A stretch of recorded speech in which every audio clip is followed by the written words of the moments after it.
Hello and welcome to the Super Rugby Round 12 review. Hi, I'm Paul, brought to you by DrivingMaul, obviously. Hi, I'm Paul, the guy behind DrivingMaul, your best place for rugby predictions and opinion. And joining me this evening is none other than Steve from Cornflakes Crib. How you doing, sir? I'm very, very good. Thanks for having me once again. Looking forward to reviewing some more rugby tonight. Absolutely. And this, for folks who don't know, is Steve's first time on the new broadcasting software. So he's used to having some time out when I'm talking when the camera isn't on him, where he can sort of do things like have a yawn and stuff. But now he doesn't. Now he's on camera full time. He has no choice but to behave. Well, we'll have to wait and see about that. So always behave. What the hell? So what happened this weekend? This weekend we started off with the shock of the round. Well, not shock of the round actually. Potentially the Blues winning was a shock of the round, but dear. The Jaguares kicked us off with a good win over the Chiefs. Early doors, it didn't look like it was necessarily going to go that way. I mean, the Chiefs got the first points by the penalty. We then saw the Jaguares sort of missing a penalty, and slowly the Chiefs racking up the points in threes. Were you a bit surprised by that, by the whole threes business? Yeah, I think that was one of the main things that I noticed about this match was that the Chiefs didn't score a try until after the 80th minute. So the only way they accomplished any points was through the boot of McKenzie, which is a bit surprising for a New Zealand team, I guess, have that bit of reputation to be a try-scoring teams, all of them, no matter where they come from. So, yeah, I mean, I think partially you have to credit that down to the Jaguares as well. Decent defence throughout the match. So to be able to let the Chiefs go away with 3 points and not go away with 7 is obviously, a positive for them each time that they went down to the area. So, yeah, a surprising result, definitely. A great result, though. I mean, this is what the Jaguares are built towards. And there was a lot of talk about this after the match as well, about this is what this team has promised for so long, and finally they're delivering, and it's taken all this time. It's been a few weeks now, and they've continued to do it. And another big surprising thing, which I won't go about too much here, but discipline. Isn't it good that we're not talking about the Jaguares about discipline, we're talking about the other team, and it actually helped them. Maybe it's saying to click there, if we don't get the yellow cards and the other team does, that helps us. Yeah, and I thank you, a massive thank you to all the Argentinian people who watched the post-game analysis I did. It's been great having you guys joining in the post-game chats over the last couple of weeks. But yeah, and some of the comments that we've been having from them is talking about the referee. Like guys, stop talking about the referee. Let's talk about positive things. You guys earned this victory. The referee didn't decide this one. You guys decided this one. And it's been great to see that happening. And they've all come around to that and agreed, but it's been great that they say this wasn't down to the referee, this was down to them. And they were tackling, I know they did it down at half time because it was just crazy. They had to try and make 74 tackles in that first half. How many do you think they missed? Well, I'm looking at how much they missed the whole match, so I'm going to say 6. 3. Oh. They made 71 of 74 tackles in that first half. That's a 96% tackle rate. That is absolutely phenomenal. And that's why the Chiefs were kicking threes, is because they just couldn't break through that defence. It was very impressive.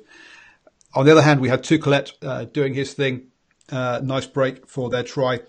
And so they did trail 12-10 at half time, but the warning signs were there for everybody that they were controlling the game in so much as keeping the Chiefs out. Second half, offside penalties by the Chiefs, naughty boys, put the Jaguares back in front, and basically they never relinquished that at all. Their tackling in the second half did drop off a little bit. It wasn't quite as strong as the first half, but yeah, that was a good second half. Penalty and a yellow for collapsing the maul. With Messam taking a team try. And it was interesting to see that actually that was the second yellow, wasn't it? Because the first yellow was for tipping the player. And we have to talk about yellows, actually. For me... Cool. Cool. So I'm not going to steal his thunder. Check out Cornflakes' preview for next week, because he'll count how many yellow cards there have been And so if you're into your card counts, have a look at that. But to me, it was a great weekend for cards. It was just heaps. The telly was miles behind, so we needed it. To me, it was a no-brainer, that one. You put your arm out, you tip the player over, it's a yellow card. End of story. It doesn't matter kind of how intentional or all of that kind of stuff is that people were kind of screaming about. But he put his arm out and he tipped the player over. Therefore, it's a yellow card, surely, that first one.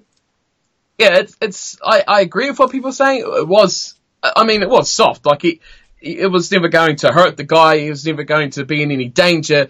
But it's just, that's the rules these days. You know, if you're in any contact or have any control over to where he goes in that sort of position, that's ultimately that player's responsibility. And yeah, it was a bit soft. Yeah, it didn't really ultimately, in the way that it ended up, deserve to be punished. But I mean, yeah, it's just the rulings. You just can't get yourself in those situations and expect to get away with it. So under the rules of the game, yeah, fair yellow card, and you just, like I say, not let yourself get in that area, not get tangled up in that sort of thing, and you try and not be involved in it at all. No, for me, totally deserved. If it's illegal for him to put his arm out and block the guy, so he's done an illegal act, and then the guy's ended up tipped over, falling on the ground, clear yellow. Second one, a little bit more controversial. Depending on which angle you saw it at, some people say that they could see Messam was the guy on the floor dragging it down. I couldn't see that, but for me, basically, yeah, that was more a team yellow that they did there. And yeah, clear again, no complaints. If you're allowing people to maul that close to your line and it's collapsed and it's going down, there's a fair chance you're going to get carded sooner or later for it. Yes, someone had to go. I mean, they showed a million replays of that. And it was a bit inconclusive as to who was really at fault. Some angles, it did look like he was a bit tied up in it. Others, yeah, you couldn't really say anything there. But yeah, I mean, you're right what you say. It's again the same sort of thing, isn't it? You put yourself in those situations. You can't control it yourself. You either give up the try or you try to do something a bit sneaky, and they didn't get away with it. Yep. And from there, obviously we had that. They got the try at that point, and that was enough basically to win the game. Yeah, I have to say for the Jaguares, I have to say, big thing for them is how they really cut off the live stream of the Chiefs throughout that game. I thought it was pretty key for them. Didn't really let them play. I think they targeted what they considered to be an area of weakness for the Chiefs is just not letting them get that flow, not letting them get that confidence to play their own game, and just strangling them almost throughout the game. So I mean, it's good. It's Argentinian rugby, and it's what we have come to expect from them. Not exactly seen from them, but it's definitely a lot more like what we want to see from that side. No, absolutely. And I'm trying to remember now, but in my notes we've got the Chiefs scrum was going well in the first half, but I think in the second half the Jaguares scrum took over from memory. Sorry, I've watched a lot of rugby this weekend, but that also proved to be a kind of an important point, didn't it? It says here that actually the Chiefs won all 11 of their scrums, but it was a line out that misfired. That was it. The Chiefs, missing four out of their 16 line outs, so a quarter of their line outs, 1 in 4 was failing. That's criminal at this level, I'm afraid. And you can't get away with that sort of thing. I mean, the Jaguares are a team that are really good at set piece, and I mean, there was a lot of talk about a certain Lavanini as well. How he has toned his game down a little bit, but is still really aggressive, which I think is something that he can't afford to lose as well. And I think his impact on the line out definitely helped, and the reserves as well. Bringing on players off the bench who are capable starters is just a massive asset. Bring on Alemano late on in the game, who is an international starter as well. It's an asset that you just can't buy, that sort of thing. And it's just amazing that they've got that sort of talent on the bench. Well, five changes into the starting line, I think it was, since from the Blues game that they won. So this isn't just we've only got 15 players that we're going to roll out each week. No, this has been a true squad effort this whole tour. But as you say, Alemano, Creevy, coming off the bench, it's just Inglesas, it's just crazy. That's nice to see. We've seen the crazy names go off the bench for other teams, so it's good to see them doing it as well. Anyway, we're a third of the way through the show. We've got through one game. It's good to see that we're on track. As always, yep. So, Rebels Crusaders. This was a close game for the first half. For the first half, yeah, I was about to say that. Not much went the Rebels' way after that, though, in more ways than one. They just, really, what I put this down to, and I say it every single week, this is how the Crusaders play rugby. They grind teams down, and they get it to a point where they know they are fully in control, and it's just about that old cliche almost of damaging the team with the pack, and then earning that right to go wide. And it's just the Crusaders style. It's just how they play, and it's just how they dominate, and it's getting to be how they play every match. And you notice they always finish so strongly against this Rebels team who are pretty abysmal. They probably did it a bit earlier than usual, but yeah, it was pretty tight at halftime. And I don't think many people would have thought it would have blown out quite as much as it did going to the 80th minute. No, I mean, it was 10-12 at halftime. And then the Rebels didn't even score a point in that second half. But I mean, some lovely bits I enjoyed. Samu stepping Corey Betty. You've got a loose forward stepping a winger. That's not how it's supposed to happen. It's supposed to be the other way around. So I enjoyed that little moment. That was a bit fun, which led to the hooker crashing over when the Rebels had a yellow. Oh yeah, 2 more yellows in this one. The highlights I watched didn't show the first yellow. I'm sorry, but 10:55 is not a game I'm going to sit through the full 80 minutes for on replay. So yes, this one's I'm on highlights. This one, but Matt Todd's one was for knocking on. They said that it was for knocking on. So 2 knock-ons, 2 deliberate knock-ons for the yellows. Bit soft, really. Well, I mean, you go back to the same things, don't you? You're going to go for those intercepts. You've got to get in a position where you can actually make it act like you're actually going to take that ball and not just be knocking it down. It's just the rules. It's like the silly tackles. Not going to be doing any damage. I mean, no one's getting hurt by that, but you've got to be going for the ball properly and not just playing it to ground. So, yeah, it's always soft yellow cards, I think, giving away those ones. They're not cards that another team has earned by forcing you into a position where you're doing something you don't want to do. I mean, it's just an opportunistic thing. And that very rarely comes off. And, yeah, you pay the price for it ultimately. But the Crusaders, I mean, ask the Brumbies. The Crusaders know how to play with less than 15 men. Yeah, that's true. They do. But they got that try when they were yellow down, and they seemed to survive pretty much okay when they had a yellow themselves. Actually, no, I mean Hodge went over, didn't he? That's right. But that was from a turnover. It was hardly from good play by the Rebels. So just some stats for you: clean breaks, 6 by the Rebels, and 21 by the Crusaders, and that is just crazy. No wonder they scored 8 tries. I think it was. In fact, they probably should have scored more with 21 clean breaks. They actually left points on the field, and they scored 55. That is just nuts. The Rebels didn't help themselves by falling asleep in that first half either. For the opening try, and also not bothering to tackle. 78% tackle rate, 90% for the Crusaders. And before I saw what happened in the second half in the highlights, I looked at those stats and went, "Oh, it's pretty simple that they just tackled, the other side didn't." But no, it was a blowout in the second half. Anyone you want to? Sorry, go on. Well, I was just going to say the Rebels didn't really contribute anything in the way that the only really chance they actually had to score were through errors that the Crusaders made. I mean, the try that they did score through Hodge, was just an error. I can't remember who that was that actually made the error, but it was one of the backs going the ball. Oh, it was the halfback made an error there and dropped the ball cold after. It was a bit sloppy, and eventually he went through the hands of Drummond, and it was just kicked hack through and trod through. So it wasn't anything that they developed. It wasn't anything they built up. And they looked pretty out of ideas, even reading reports on the game afterwards saying that the Rebels were one-dimensional on attack, hopeless on defence. So it summed up their whole night, really. And we say it every week now. It seems the dream of the Rebels is well and truly over, even though they seem to believe that they are good enough to try and make their dream of the playoffs. But a squad like that now made even worse with the absence of Guinea, who's going to be missing the international series as well.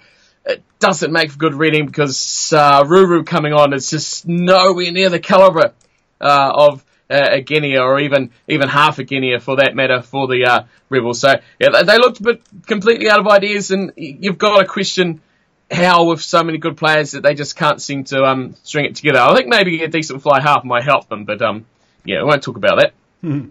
Yeah, I'm not a fan of Debicini either. And the other opportunity that went begging was a charge down by the Rebels as well. So yeah, anyway, Coach Hughes got his hand on it first. So let's move on from that one. Hurricanes versus the Lions. The Lions, basically did the way they sparked their new found kind of dominance all came from a tour in the same way that Jaguares are doing now. It's kind of reminiscent of what they did 3 years ago, what the Jaguares are doing now. But yeah, not touring so well this time, are they? No, I looked at the scoreline when I was just preparing for this, and I thought this game, or the scoreline, doesn't really reflect how the game went. The Lions didn't really look in this match at all. The Hurricanes pretty much dominated most aspects of it, and there's really one thing I wrote down looking back at this match. It's one name, and like was challenged on Twitter, find another player that scores tries for fun with 6 letters in his name. Ben Lamb, he just completely dominates the game, doesn't he? But there's a lot of other guys that played pretty well for the Hurricanes as well. So it was a pretty impressive team lineup. But the Lions, the scoreline flattered them where they come back quite late, picking up that late try who was there for Mahuza. So, overall, I think they're far, far, far from their best. From memory, without looking at stats, their tackling was disgraceful. Looking at the stats now, that tackling wasn't that bad, but it did seem pretty average on the night. They just didn't seem to structure themselves very well. So, not online. Tackling was fine until Ben Lamb touched the ball. That's where all the missed tackles were. Yeah. 24 of them. We'll have a quick look at that in a second. But, if you look at the stats, you go, well, how did the Lions do so badly? I mean, it wasn't a stats game, this one. This one was a matter of, when you say Ben Lamb is having such a great game and scoring for fun, he is, but his teammates are putting him in that position, or at least putting him 10 metres out where he can score them from. We weren't seeing him having to use his pace from halfway, which we've seen earlier in the season, which he has. But he just didn't get to show it this game so much. What he showed was his strength to bounce people off, not run over players in the way that Julian Surveyor does, but to stay upright when he's hit, and then some twinkle toes for a big boy to actually kind of get round players in a small amount of space. The kind of thing you'd expect Jason Robinson back in the day to do, but not necessarily a guy of the size of Ben Lamb to be doing. There's a throwback reference for you, isn't it? Goodness me. Yeah, I mean, he's very agile. It's so we come to expect on these. Poster, yeah, you see? Because I've got to talk about that. I've got to show my European roots sometimes. No, that's last year. Move on. It's World Cup focus now. The Lions are gone. They were gone in this game. Oh, jeez. Oh, dear me. No comment can justify that one, I'm afraid. I mean, some things that went on here. I mean, again, if your line-out's not functioning, you're going to struggle. And again, the Lions, 5 line-outs that went missing. And from memory, a couple of those were 5 metres out, that went wrong. As soon as they lost not Karl Marx, I've done it again. As soon as they lost Malcolm Marx, early doors, that was a big loss for them. Because he was definitely the best hooker in the world last year. So you've got to say, so he was a massive loss, and after that, they were having problems. The wind was a bit gusty tonight as well, which helped the Canes because they're much more used to it down there than the Lions are, which also helped them. But it's no excuses really. The Lions fully deserve to lose this one. Yeah, how often do you watch a game like that and with the wind and say, "Boy, Bowden Barrett's kicking well"? Isn't that a great sign for future? All Blacks, looming in the next month or so. Seeing Barrett kicking that well in conditions like that. Sure, it's his home ground, but I mean, that's probably his biggest criticism. And you look on the other side of things, Alton Yankees, there's some criticism going on that boy's shoulders at the moment, especially with what the other South African teams are kicking up and the De Villiers of Willemses and all those guys, just tearing it up. and he's looking under immense pressure. It doesn't look like he's hacking it at all. His team is struggling, and he is not the culprit fully, but I mean, his form is not helping the side. No, maybe not, but it's always hard when it's much easier behind a strong pack, and a pack that's overthrowing your lineouts and not giving you a nice ball isn't going to help you at all. So it's not. I don't lay all the blame at his door, but yeah, you're right. It's not. He's not coping well under the pressure. It's not a weak pack though. That's the problem. It's a decent pack. It's a fairly solid and steady pack. It's just not performing. And like I said, it's not fully on him because you're right. It does go back, but he's not making the best of the chances. But yeah, it flows through right from the start. And like you said earlier, losing marks right from the go was always going to be a big blow because he's a massive leader in that team. And he leads them from the front. So losing him, a big chunk, good replacement, but not the same, player, not the same caliber. He's not going to lead those troops to victory behind him. So, big blow to lose him. He's also going to overthrow the ball as well. So yeah, there was that as well. I think we've gone through most of the stuff, haven't we? I guess the only other thing is we did see some Harlem Globetrotters kind of play from the Hurricanes, in this game. From memory, Barrett makes a break, realises there's no one anywhere near him, gets tackled on the floor, throws a ball back along the floor 10 metres backwards. And you're like, what is going on here? Evans picks it up, facing the sideline, about to get bundled out into touch, throws a 10-metre reverse pass infield, no look. Someone happens to pick it up and off they go. And you're like, that shouldn't be happening. How can they just be in the right place for these crazy kicks all the time? Or not crazy kicks, crazy passes all the time. And they got away with it tonight. We've seen other times when teams are swarming through and it doesn't work because you've got players in the backfield, in which case you need to you need to get the ruck to get to create that offside line. But yeah, the Lions just were at 6s and 7s and not being able to mess it up and get in there. Yeah, you were talking about the kicking, and we probably should actually talk about Barrett's kicking a bit more because it was windy, and we're not talking about a hat-trick of Ben Lamb tries under the post. We're talking about a hat-trick of Ben Lamb tries out on the left wing. At least two of them were from memory. I can't remember the third one was now. But they were all within that 5-metre channel out wide from memory. It was a fantastic display of place kicking. It's good to see. I mean, that like I said, that's his biggest criticism as well. So if he can hold that up, I mean, that's the thing. He is a bit of an erratic kicker. He can be fantastic one week and then absolutely terrible the next. So no, watch the space, I guess. We need a good fly half nailing his kicks when he puts on that black jumper. Well, we want to say historically he's been a bit hot and cold, but currently, hey, who knows? Anyway, nice. I like that. Maybe this off-season training and sitting on the beach has helped him. Yeah, sitting on the beach. No rugby posts over there. His Instagram posts were just yeah.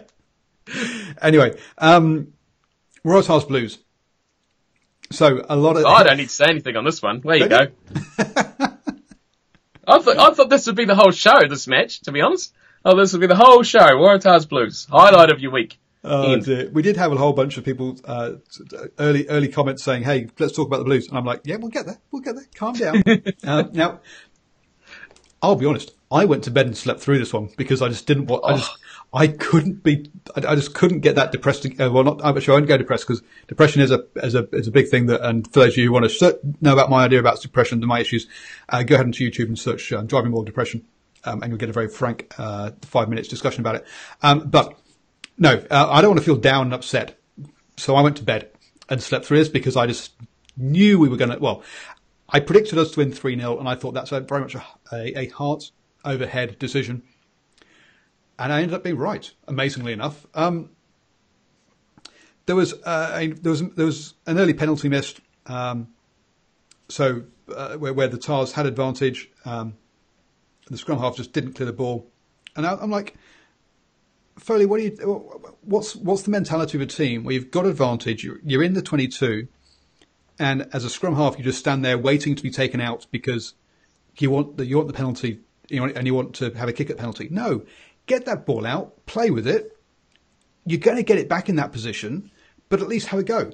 And to me, that early doors spelt a lot for me as to the kind of the mentality that that this Tars team has. It just about not going for it and not making the right decisions. It's almost like they played it safe, being the favourite team, and that they're trying to play it like they're going for the upset, trying to just accumulate. But you spoke about Gordon. I mean, Jack Gordon, very young player. I guess what you say is sounds about right, because if anyone's going to be influenced by the way a team will play or the way he has to play, it's a guy that's probably only in his first few years of the team. He's not an experienced head that would, if say that there was a Will Guinea there, because all the topic is about him in Australia, of course, you'd expect him to play a little bit differently and to play what's around him a bit more, play the scenario a bit better than we've seen from them. But I could say a lot about this performance by the Waratahs, so I'll wait as we go on. If we're going to compare it to a play, I'm just going to go back to that Crusaders game and that first try. You've got the Crusaders scrum half, would be Drummond at that point, I think it was. He's got his back to the opposition. He's walking back to the 5 metre line, expecting to give it to someone to kick to the corner, and suddenly he's got Crotty and Moanga going, go, and he's like, what? Go? Quick! Tap, throw it to Moanga. Moanga throws a stupidly wide pass, and they're in the corner on the opposite side of the pitch. And it just went. And again, that's reading the situation and just going for it. At this point, clearly Foley wasn't shouting at him, go, get the ball out, I want it. Anyway, yeah, so, but moving on from that, and the first Blues try was from a turnover and from, again, really sloppy play. I mean, this was the three amigos. The kick into the corner. Okay, it was lucky that it stayed in, didn't roll out. But Folau picks it up, ships it to Foley. Foley goes, don't want anything of this, on his own 5-yarder, and just throws a hospital pass to Beald, who just goes, ouch, as he's taken out by two players. And immediately they're over the ball, stolen, and Rico just walks over. And you're like, A, Folau, you could have just stepped out. B, Foley, you could have just put boot to ball. Fine. There wouldn't have been much kicks chase. It would have been asking for a counter-attack. But to ship it to Beale was just absolutely crazy. And this was supposed to be, these are your three best players in the team. To be messing around like that was just nuts. And it goes a lot with what I talked about earlier in the week on my preview show. Mental.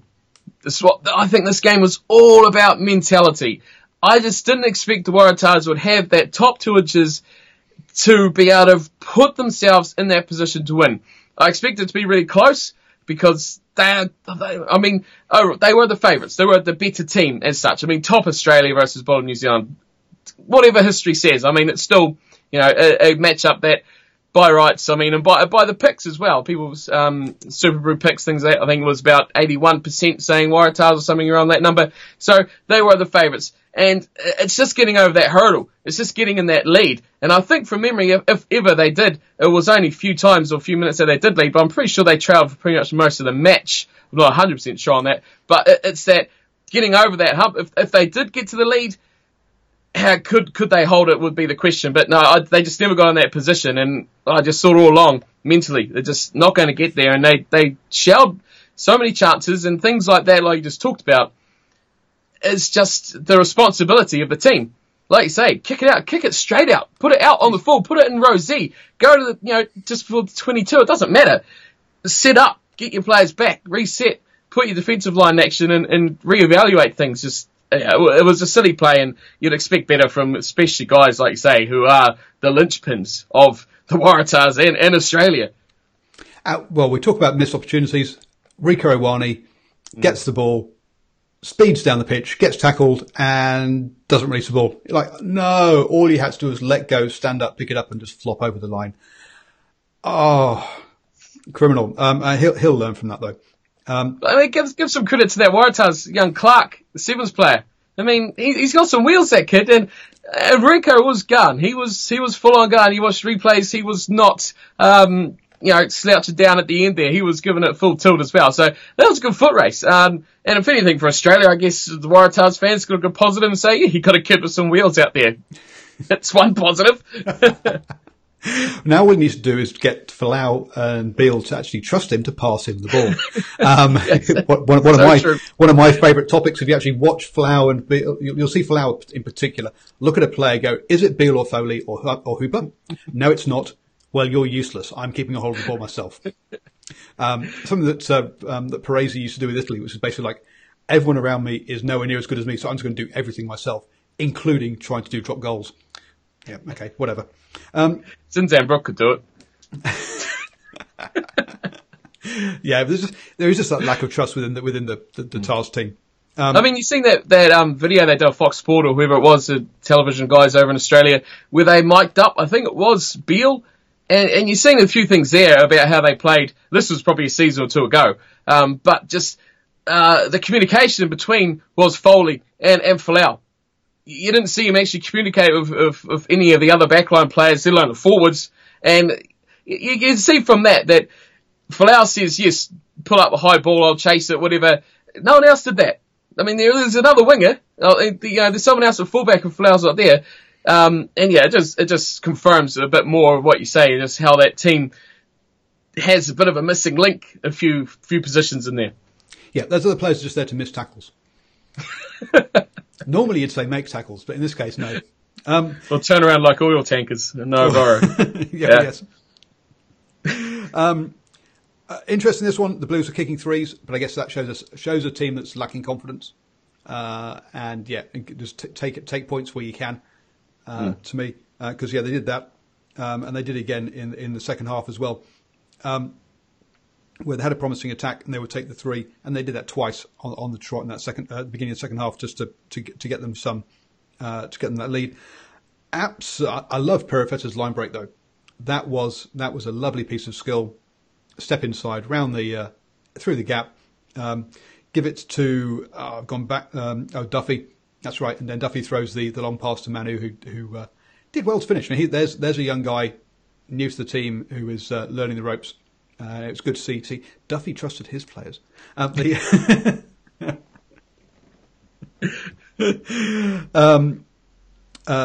well. And during the yellow card, let's talk about the yellow card. I think that should have been a penalty try.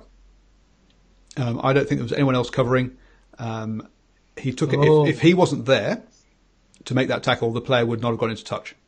So it's a high tackle in the corner, wasn't it? It's a high tackle in the corner. Yeah. So it was a clear yellow. The next stage you're supposed to do is say, right, take away the person who is making the infringement should now be taken away. What would have happened if he wasn't there? And if he wasn't there, the player would have run in. But unfortunately, the ref in this case said, "Oh, he tackled him out and he went into touch." So what? That's irrelevant. The guy that you shouldn't be taking into account what happened during the tackle. I think the referee got that one wrong. Yeah, he copped a bit of criticism, referee, in that match, and I mean, it's a pretty experienced referee as well that they had. But I think in that instance, that yellow card, he took into account as if he actually made a legal tackle. What would have happened as well. And, I mean, seeing as the momentum where he's going, he was always heading towards touch. But yeah, a tackle around the bootlaces gives you 1.5, to 2 meters of reaching, room. So it would have been a bit different. But, yeah, that would have been a tough call. I mean, either way, tough call, but it could have gone either way. It wouldn't have surprised me to see it be a penalty try as well. The way things gone this year. I don't think it altered the game because they went over with a line-out maul straight away afterwards. So I say I don't think it altered the game, but I think the ref caught that one wrong. And then basically great defence by the Blues at the end. 8 phases before Hooper managed to sneak through. 19 phases before the Waratahs tried a cross-field kick, which was absolutely, again, with decision-making top 2 inches. If you're under advantage, you do a cross-field kick from there. If you're not under advantage, you bash away until the opposition are offside. Then you try a cross-field kick. Doing it when you're not under advantage, it's at best a 30-70 ball. And when you kick it out on the full, which is what he basically did, it's a 0 on 100% ball. And no, that was poor decision-making and poor execution by the Tars at the end there. Yeah, I kind of disagree with you there. Saying how it was good defence by the Blues, I think it was just a horrific attack by the Waratahs. So many errors. So many stupid decisions. Just clueless again. Like we've seen for them in previous seasons.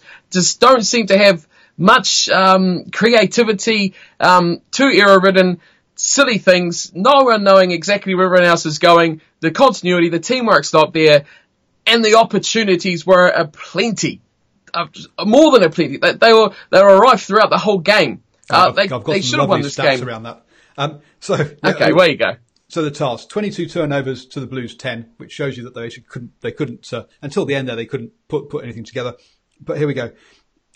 Clean breaks by the teams, 15 by the Waratahs, 18 by the Blues. There were lots of clean breaks in this game, but not many finished. Missed tackles. The Waratahs missed 36 tackles. The Blues missed 23. Tackling was optional.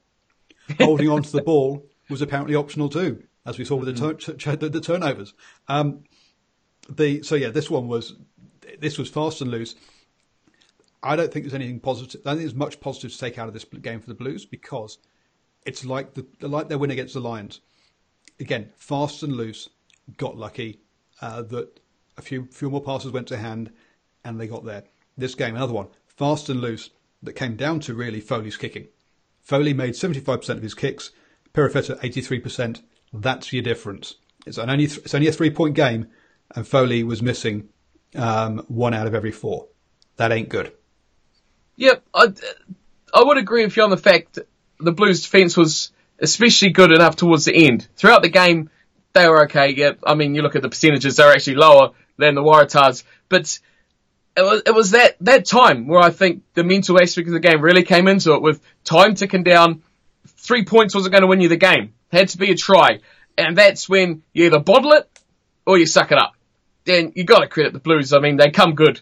Really when it mattered. And I mean, you say what you like about the game. Yeah, it was fast and loose. It was messy. It was crazy. Both teams were terrible in a lot of patches. But who come out at the end with a little bit more dignity, I guess you could say? Who come out without that massive expectation of a country, there's Australia, to win that game? They were banking on that. There was a 37-1 party starting around Australia. Didn't happen. I credit the Blues big time for that.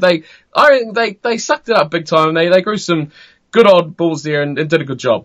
Oh God, there was some serious pressure on the Blues here. If they had lost, massive. If they'd lost the 30, this made it from 37 to 38 game winning streak of New Zealand over Australian teams. If these guys lost that streak, they would be brought home and just told to get on the whacker and paddle out to sea. Goodbye. We don't want you here.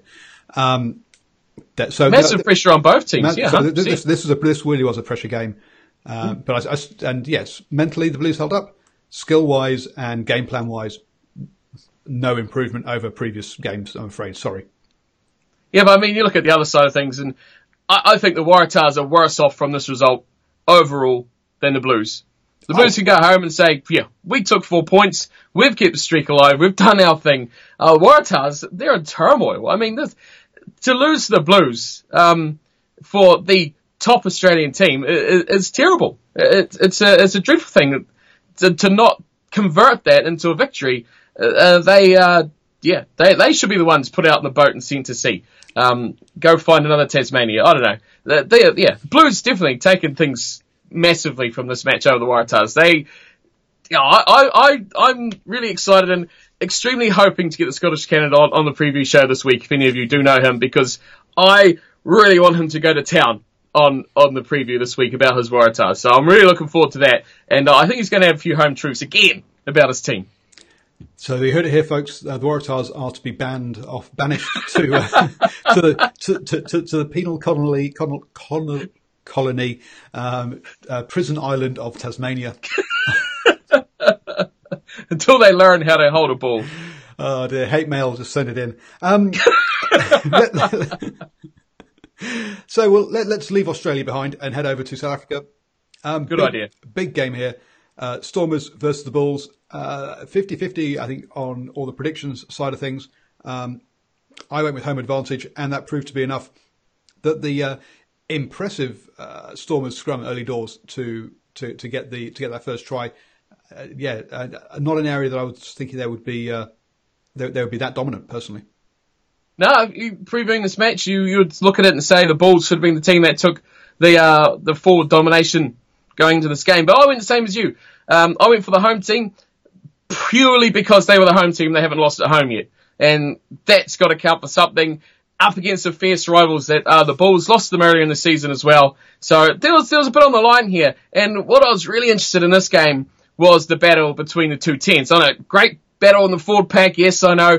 But I wanted to see how Willemse went up against a bit of a seasoned, almost a veteran, a young veteran, but he's been around a lot longer than Pollard for the Bulls. So there was a real standout area I wanted to watch on this game. But yeah, I'm with you. I was surprised that the Stormers actually did step up in their pack here, and actually, for the most part, you'd say they won that forward battle against one of the best packs in the competition. They won the forward battle in the set piece, I think. But when it came to not open play, there we go. Yeah, exactly. Not open play. This turned into a Stormers backs versus Bulls forwards, basically in open play. And we just got some of the stats for the. Luke de Jager 10 carries, Stanton 11 carries, Steinman 8 carries. They got through a lot of work in the forwards running that ball. Not necessarily for big yards all the time, but when they did break through, boy, did it tell. I mean, that's where a lot of their tries came from. We're all forward tries by the Bulls. It's what we've seen from them at the start of the season too was a continuation of that. It was the short balls and the offloads from those big guys. What we've expected to see more from them, but they haven't really delivered it probably as consistently as we would have liked to see. But Luke de Jager is on amazing form at the moment. I mean, why would you even put Ebenezer back in that Springboks second row with the way that de Jager and Du Toit are playing at the moment? I mean, he's the favourite son, so he's going to be there, of course. But these guys are playing some seriously good rugby, and that pack is not to be messed with at all, especially in the open field play. But what I did notice about this game in the backlines is how they actually countered the rushing defence of the other teams. With the ball carrier for a receiver, whoever it would be, actually delaying and the rest of his backline running through the defenders and putting flat balls past the defenders who were there. Got them instantly in behind the defence, which I thought was a pretty clever antic. Saw a bit from the Sharks as well in the next match doing the same sort of thing. But definitely does counter that rush defence and massive pressure back on instantly and forward momentum ball like a flash. So really interesting to see that, and I think it's saying we're going to see a lot come international time later in the year. Yeah, probably. Just to head back to that forwards thing, not a stat I normally look at, but turnovers conceded.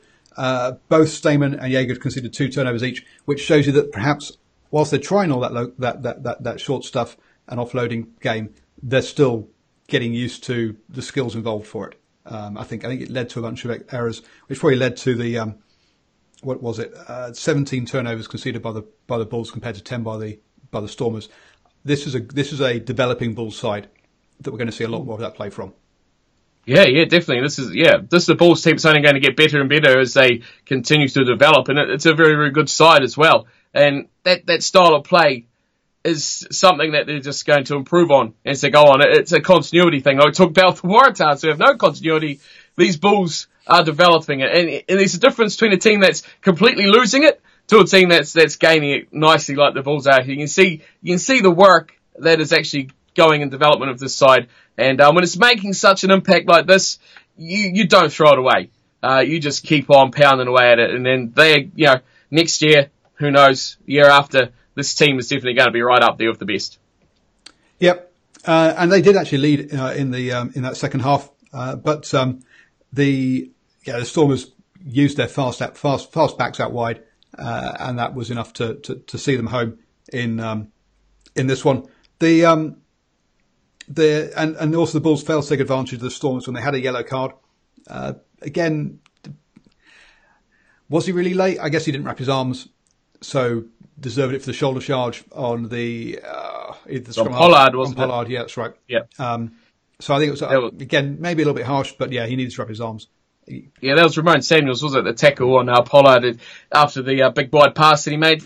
Yeah, the tackle was pretty bad as it was anyway. It was a bit of a cruncher or dropping the shoulder into him. So you can't really argue with that. I mean, maybe if he made an effort with the arms that it could have been, he might have got away with it, might have let it go. But, I mean, and that's the last thing South African fans want to see as well, is Pollard getting just smacked with a tackle like that from his fellow countryman as well. So, a few little bits of concern going through, I imagine, many fans' faces. But, you got to expect that when you put in a late shot without arms, you're asking for trouble.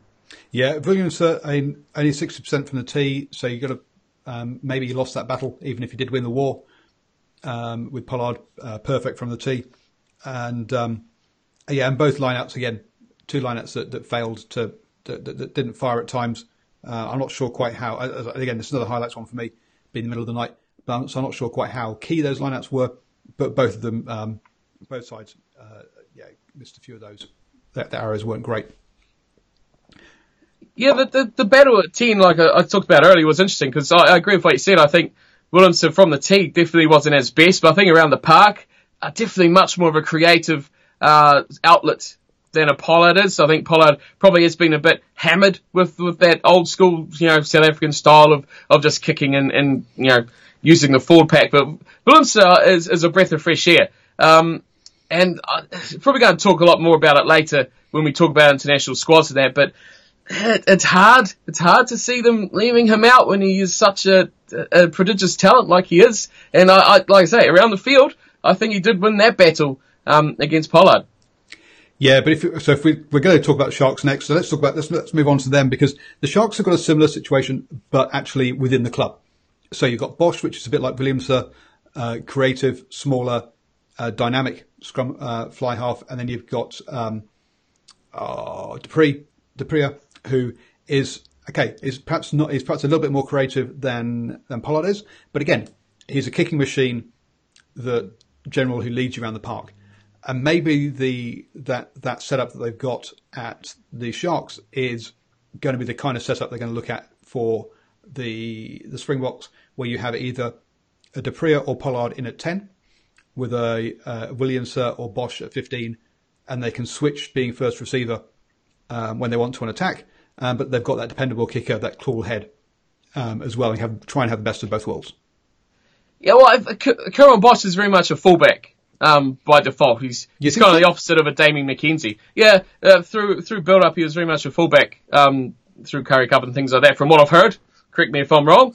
I'm not 100% on that, but from what I have heard, yes, that is the story of him. That's why the Sharks were so keen to put him back at fullback and get another fly half like they got from Dupria. But, that's probably just one man's opinion onto another man's table. But I don't know if they're going to go. The Springboks will go with like a Bosch in that sort of area at fullback when they've got the likes of Coetzee, Gallant, who's been playing very well as well at the Bulls. But the option's definitely there. But he's a spark in that team for the Sharks as Kieran Bosch, and we've seen it last season. And when you've got so many sparks in a team, like Makazole Mapimpi, who is the king of rugby, as we all know, if you've been tuning in long enough.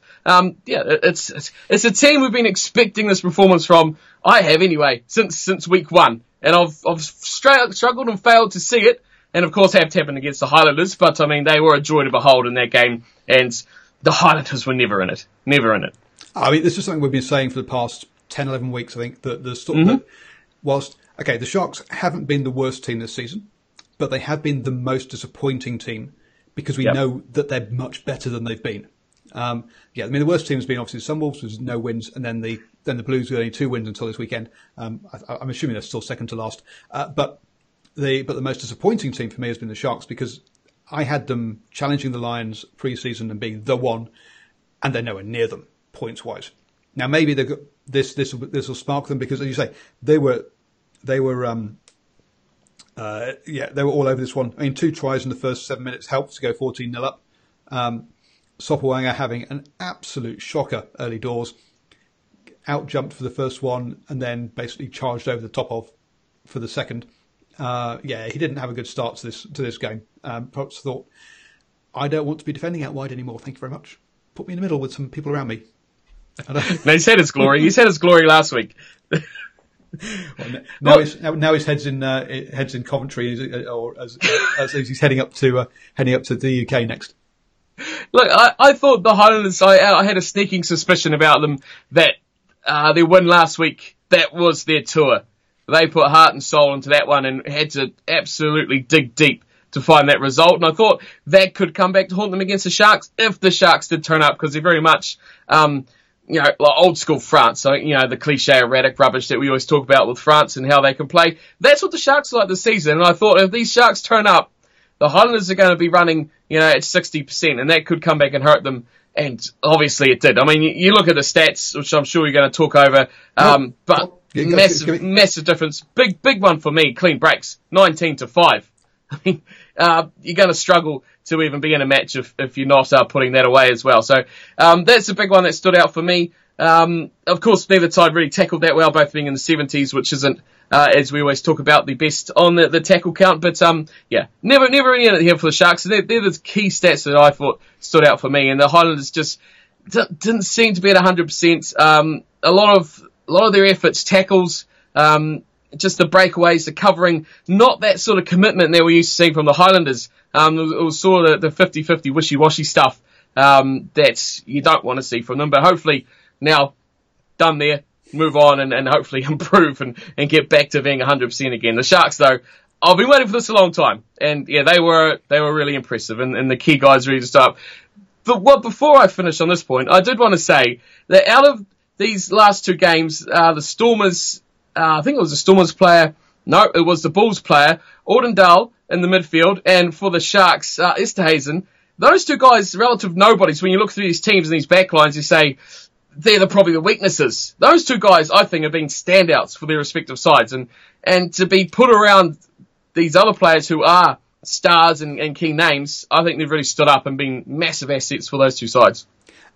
But not just this week. Those are two names we've been hearing all season. We've been hearing about all season. Yeah, they're guys who are coming, who are the new, the new players there.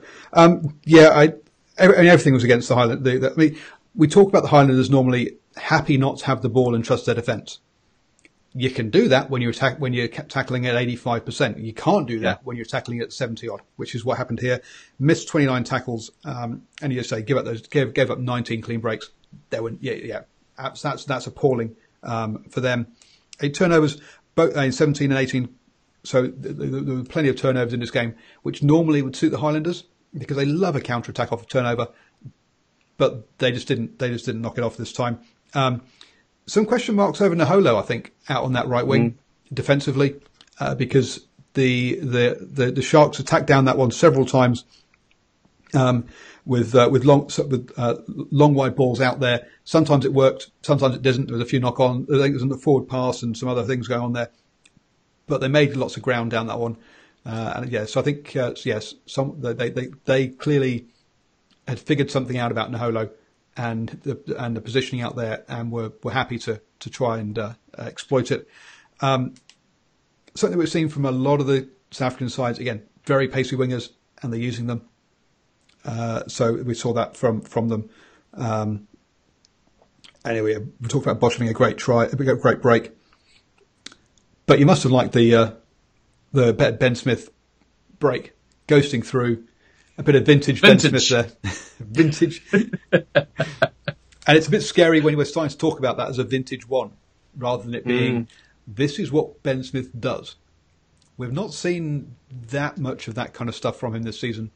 And perhaps that's a worrying sign that we see that and go, vintage Ben Smith. Oh, that's how he used to be.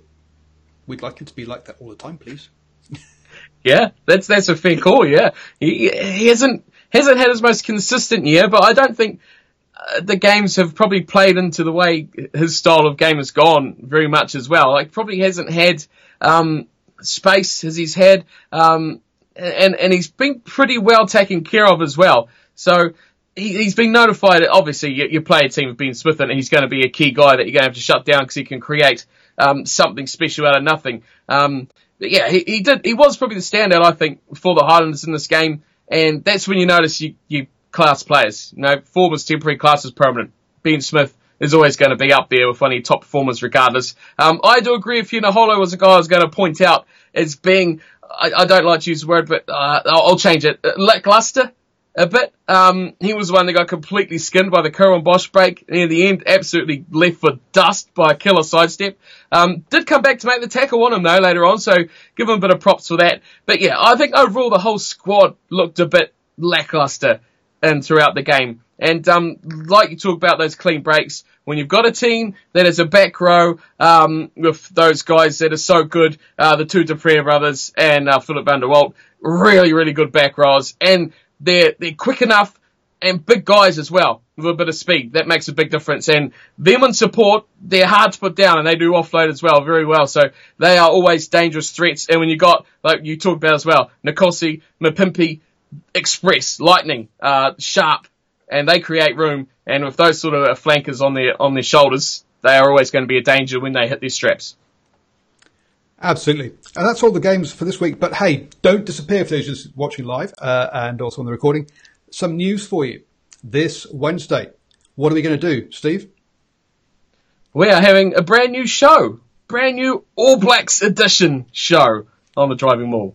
We are. So the first half hour, we'll be talking about some hot topics. We're going to be talking about the player exodus. We're going to talk about playing in the Pacific. And there was another topic, and I've gone blank as what the third one was. Can you remember? What was the other two? I just didn't listen. I was reading comments. I'm sorry. Playing in the Pacific Island and yes. The exodus of players. And looking forward to the key moments of the upcoming season. That's right. And then in the second half, what we're going to be doing is we're going to be taking questions from the live chat. So save up your $1 for the old super chat. And any super chat questions will definitely get discussed. And other questions maybe on our whatever the discretion. That's the word. Wow. Big word. For a Monday. Tomorrow night is the Hash Rugby Chat. And so, on Hash Rugby Chat, we are going to be digging through this whole Sanzar review, that's been reported in the Sydney Morning Herald, and also, the report of, more South Africa teams going to play in the Pro 14. So a whole hour just on that. Other questions that we said we'll deal with this week, they'll be postponed till next week. There's always next week, so we'll keep your questions. Don't worry for those of you that have said, we'll discuss that next week. It's now next week. But this week, so two big shows coming up in the next 2 nights. And for those of you in the chat, we are going to have a dedicated person dealing with the chat, while the other 3 guys chat on the show. So we'll be able to pay full attention to you, and all that kind of stuff. Sorry tonight, I have not been able to get through all those comments. Anyway, Steve, why don't you let people know where they can find you and what other special show you're going to be doing on your channel with myself and Ashwin. Right, so you can find me. Cornflakes Crib is what you need to know. Search that up on YouTube. You can find all the content there. Big show coming up. We're going to be previewing and, I guess, predicting international squads for the June International. So, of course, Paul and Ashwin will be joining me for the All Blacks as we look forward to that team coming out. So we're going to have a look at who we think is going to be unlucky or lucky to get in or miss out. We're going to be having a look also at the Springboks and the Wallaby side in other episodes of the little mini-series we'll be running. So I look forward to that. Plenty of names I've got listed down that I want to get thoughts on. So join us for that. With experts from Australia and South Africa to cover off on those other... Of course. Yes, of course we'll have Brett from for our South African expert coming on through and trying to get our resident Australian. If you're around the channel, you know who that is, but that's still work in progress. Fingers crossed. Cool. I'm Paul, the guy behind Driving Maul. Obviously, there's old Twitter handles on the screen nowadays, so I don't need to tell you what that is. It's at Driving Maul, obviously. And I don't know how far down. Need to go down somewhere. Always up for a rugby chat. Now, the big thing that we're trying to push now is growing the audience. And what that means is subscribe, and tell all your friends too. Subscribe.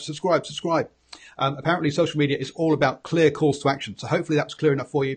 So hit the old subscribe, people. And thank you very much. And my battery's about to run out. So goodbye. And I hope you've had a great, enjoy the show and have a great, enjoy whatever you're watching. All of that kind of stuff. Loving you, my fans. You're wonderful. Yay.